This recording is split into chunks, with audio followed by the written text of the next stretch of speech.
I was raised in a very conservative household. I married my ex-wife when we were only 21 and had our daughter and son immediately. 3 years ago, my daughter said she was dating a black dude. I was vehemently against it and told her she wasn't allowed to date him. She didn't listen and her mother was on her side. We had lots of arguments and I disowned her, which caused a rift in my marriage, and I asked my ex-wife to choose between her and me. She told me that she chose her.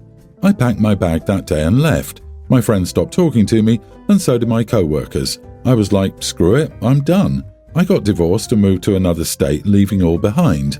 Then I met my current girlfriend. She is Latina and she was my landlady. We didn't interact that much initially except for pleasantries, but with time we started interacting more. She learned about my cooking habits. Basically, I don't know how to cook. I never learned. My ex used to do it. So when I found myself single, I tried to cook some chicken breast and it turned into rubber. So I looked on the internet for what to do and they told me to make soup. That's what I've been doing for the past few years. I just make chicken soup with lots of veggies and put rice in it. There's no way I could mess it up. So when she learned about that, she invited me to have a real dinner with her. She is an exceptional cook. That's when I started falling for her and we started dating soon after. So I've gone through a great transformation in how I think.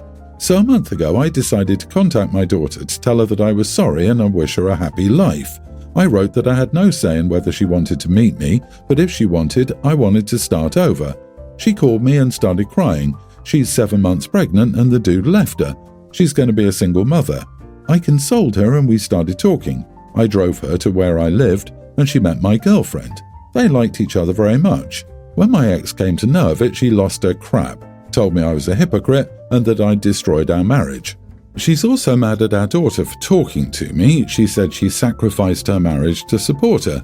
No one can really blame my daughter for how she's feeling. I was technically right about the dude for the wrong reasons. Ex is telling me that if I've changed my mind about race thing, then I should come back to her, but I love my girlfriend. I don't think I'm wrong here.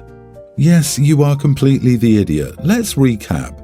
You destroyed your relationship with your daughter over racism and then have a BS ultimatum to your wife of having to choose between her daughter or her husband. A totally crappy decision no matter who she chooses, because she either loses her husband and marriage or loses her only daughter. The only silver lining is that choosing a daughter was morally correct, but that was no solace given what she lost. Following that, you leave and move to another state where a girl just cooks you a meal and boom.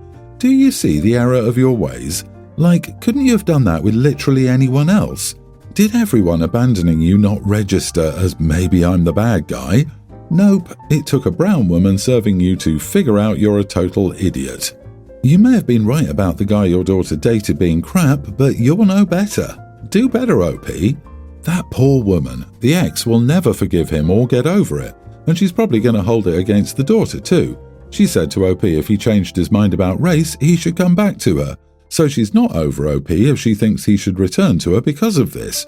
To see him doing the very thing that destroyed their marriage has to be like a knife to the heart, even if she didn't care, and clearly she still does. I think the ex-wife is a lost cause. I hope she doesn't poison the daughter against him. Well, you can't go back, but you need to be apologetic with every step you take for a long, long time, because your behavior caused turmoil in 3 lives. I hope you understand that you did something bad, and now there's a problem. There's no who's right or wrong here. Be there for your daughter and her child, support them, and book an appointment with a therapist. I'm telling you, it will definitely help. Also, you should give an apology to your ex and tell her it's in the past and be humble. My buddy Jack was married and had a kid during that marriage. As the kid grew older, things got increasingly weird because the kid started looking less and less like him. One day, someone made too many jokes about the kid being adopted and Jack snapped. He used one of those mail-in DNA test kits and Jack wasn't the father. He went to his doctor and got the same result. They divorced and he was stuck with child support and alimony because the kid was born in a marriage and was now a tween. He's refused to see either of them since. Jack had a successful business, but when the global issue hit, it suffered over a 90% drop in revenue. We live in a state with one of the first lockdowns and one of the last to lift it. Jack closed his business and had to sell everything, including his house, to pay off his debt and keep up with his child support and alimony until he eventually got the court to lower them. He talked me into buying and reopening his business when things got better. Jack helped me out of friendship and refused any payment. When we're almost back to pre-Panini revenue, he finally accepted an assistant manager position and we're rocking. I'm grateful to him for my success, so I cover him whenever we go out. As a result, he gets to go to places and do things beyond what his salary would allow him to do. The problem is, my fiancée has increasingly gotten mad over this situation. She accuses him of ducking his legal obligations and me of supporting him to do so. Things blew up recently when our friend group was planning for our Christmas vacation. Of course, I'm paying for Jack and we got into a big argument. She wants me to stop, but I don't want to, since even after covering him, my income is still several times what it was before he talked me into buying his business. She's threatened not to go and got several people on her side, so now I don't know what to do. Not the idiot, but bro, your relationship has an expiration date. You have very different values. You see your friend as someone who got lied to and screwed by his ex. She sees him as a deadbeat who abandoned his kid, and by paying for him, you support a deadbeat. You guys need to get on the same page about your values before you can move forward with marriage. Also, if you marry this woman, get a prenup. Excuse me, a guy raises a child for a decade and never sees the kid again? Even considering the backstory, that says something about his character. I would think your fiancé would have more of a problem with you hanging out with this guy at all versus what money you're spending on him. OP, you are the idiot. Are you building a future with your fiancé or Jack? Why not set a solid salary for Jack and not just cover his expenses whenever unexpectedly? Are your and your fiancé's finances joint or separate? Jack probably doesn't want a higher salary because it will raise his child support. They're both trying to play the system to the child's detriment. He raised that kid for a decade. The court considers him the father because that's in the best interest of the child. It's damn bizarre that he went no contact with a kid he loved for so many years. He's deeply deficient as a person. So a woman who has an affair sticks her husband with child support for a kid that isn't his, he ends up paying for everything in the divorce, and you feel sorry for his ex and the kid. Would it be better if he just saw the kid and ranted and raved about how he's not his kid and he has to pay for it, etc.? It's better that he just leaves the whole thing because his resentment will always show through. With all the new technology available today, our laws need to change. I am a woman and I genuinely believe that. The antiquated law that because you're married, the kid is automatically yours is not fair to men. I, a teen male, lost my sister Birdie last year. Birdie was 20 when she died. She'd been diagnosed with cancer a year before her death. She knew she was dying, so she made a will for the very few things she had. It was mostly sentimental childhood stuff she had. Old stuffies, and she had a necklace that our dad bought her, stuff like that. It wasn't a lot, but she left it all to me. She also wrote a letter to me before she died. But anyway, I was the only person who got anything from Birdie. She left our grandparents, paternal, in charge of everything until I was 18 or until I was out of Mom's house. The problem with this is Mom has other kids. Birdie and I lost our dad when we were both kids. Mom remarried. Neither of us cared much for Mom's husband, and when Mom had more kids, we didn't feel the same about them as we did each other. Birdie was more vocal, while I didn't say anything. Mostly I didn't want to fight with Mom over it, and I didn't want to hurt anybody's feelings. But Birdie and Mom never really got along, and it was only worse after Dad died and then Mom remarried. The fact Birdie left nothing for our half-siblings and never even wrote them a goodbye letter bothers Mom, and it upset them because they wanted to know why she wrote to me and left me her stuff but not them. They wanted to read my letter, but I said no. It became a fight with Mom then, and she wanted to know why Birdie left the rest of the family nothing, and why, even when she knew she was dying, she couldn't find a way to embrace the other kids enough to give them something. A small goodbye. I showed Mom the letter because Birdie wrote a lot about her feelings and mentioned things she and I discussed when Mom wasn't around. I knew the letter would be a lot. Birdie said clearly she never loved or cared about the other kids at all and wanted me to know that she didn't want them to have anything. But if I felt differently, and if I ended up loving them one day and wanted to give them something of hers, that she wouldn't be mad. Mom read the whole thing twice, if not 3 times, and then she asked me why I'd shown her the letter and what I wanted her to do. She was so mad she was shaking, and she told me I was never to show my half-siblings. I pointed out I'd said no to them reading it already. Nothing else was said that day, but then my mom told me I was cruel for rubbing my sister's words in her face, and she wanted me to know she might never be able to forgive me for it. She told me forgiveness would be off the table if I ever breathed a word of it to her other kids. Am I the idiot? Not the idiot, she asked and didn't like the answer. The answer wasn't yours, it was Birdie's, and in her own words. I'm sure it stung like heck, but she asked. It's not right or fair for her to be mad at you for giving her what she wanted. Birdie had the right to do with her stuff what she wanted. It would be best not to show the letter to the others. Ever. I would get copies and put the original letter somewhere safe until you can move into your own place in a few years.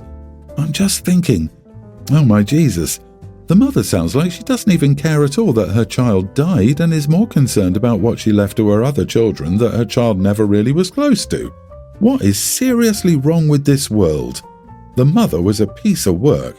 Period. This lady consistently put all her other children's wants before the one dying. She's your classic, now that I have my do-over family, I don't give a crap about the starter kid's parent. The OP is not the idiot. I'm very sorry for the loss. I, 25 male, blew up on my sister's 21 boyfriend, 24, after months of him constantly bragging about his Tesla. I met him a few months ago and it seemed like his entire personality was his Tesla. I would say stuff like, I have to stop at the gas station, and he would say, what's that? I haven't heard about it in years, or make stupid comments that would lead back to him owning a Tesla Model 3. I didn't mind it at first, but then it became to the point where he was always bringing it up every time in conversation, and everyone seemed annoyed by it. I'm pretty successful in my career, selling one of my businesses for around low 8 figures a year ago, and started investing in low-risk investments. I've been living a modest life, own a small 3-bedroom house, starting another business in pest control, and own a 2023 Civic Sport that I paid for in cash. One thing I can't stand is someone bragging or being flashy about money. Today, my brother and I were talking about buying a car, and he came in and insisted on buying a Tesla because it's the future of cars. He was bragging about the entire thing and trying to convince my brother that even with the high price, it's worth it. It didn't bother me until he said, don't end up like your brother buying a Honda Civic, they're trash. I blew up at that point, telling him that he didn't know what he was talking about. He wanted to look rich and pretend to be rich because he had a Tesla while living at his parents' house. I then proceeded to tell him that I had enough money to buy 10 of his Teslas in cash, and it's really not impressive, but rather makes him seem like a moron trying to brag about owning a Tesla. If you want to pretend to be rich, you should back the talk instead of leasing a Tesla. This made him upset and he left my parents' house immediately. Both my sister and parents were mad at me because he was trying to be helpful and they thought I was being rude and bragging about my money. So, am I the idiot for telling my sister's boyfriend nobody cares about his Tesla? Glad you've had success in your life. The Tesla guy is being a tremendous idiot. Calling him fake rich was an idiot move though. No class at all. I understand he was making you angry, but that's the kind of petty crap you should seek to avoid. I would try to make amends and explain why the constant Tesla fanboying annoyed you so much. Also, OP, my guy, you can't say, hate when people brag about their money, and then make the entire post a humble brag about how successful you are. You kind of are a giant hypocrite, and you are the idiot. I have a Tesla is poor bragging, but don't end up like OP is an attack. You can respond. You are not the idiot. In a normal situation, you would have just explained why you decided to go with the Honda despite being able to afford the Tesla, but I understand being fed up with this guy. I disagree. You both are insufferable. Ignore Tesla guy, nobody cares about your financial situation. If you weren't insecure, you wouldn't have listed your assets and just been secure enough to realize this is just a nerd who lives at his mom's, whom you shouldn't compare yourself to. Everyone's the idiot here. He was being a pompous, self-important brat. You reacted immaturely. No one is looking good in this story. Have a little class and don't punch down. Update, I apologize for being an idiot to my parents and sister. I would also like to apologize to people. I didn't mean to come off as bragging. I spent 6 years building out a service-based business that ended up becoming very niche and sold that to a larger public company for a mixture of stock and cash. I didn't mean to be an idiot or outburst like that. This came after months of annoyance and disrespect. The boyfriend is a real estate agent and college educated and would often make jokes about being better than other people and then backtrack on them. He looks down on people who didn't go to college and have hard-working jobs. I will not be apologizing to the boyfriend due to the past few months. He's been making comments about how starting a pest control company is a stupid idea and always trying to give financial advice despite him not actually being qualified to give any advice. The attack didn't just come because of a Honda Civic, but because he told my brother it would be a bad financial decision to get anything other than a Tesla in today's economy. I won't apologize to him because he viewed me as another broke person in his life. I feel terrible for bragging and putting him in his place, but I don't regret it because he deserved it.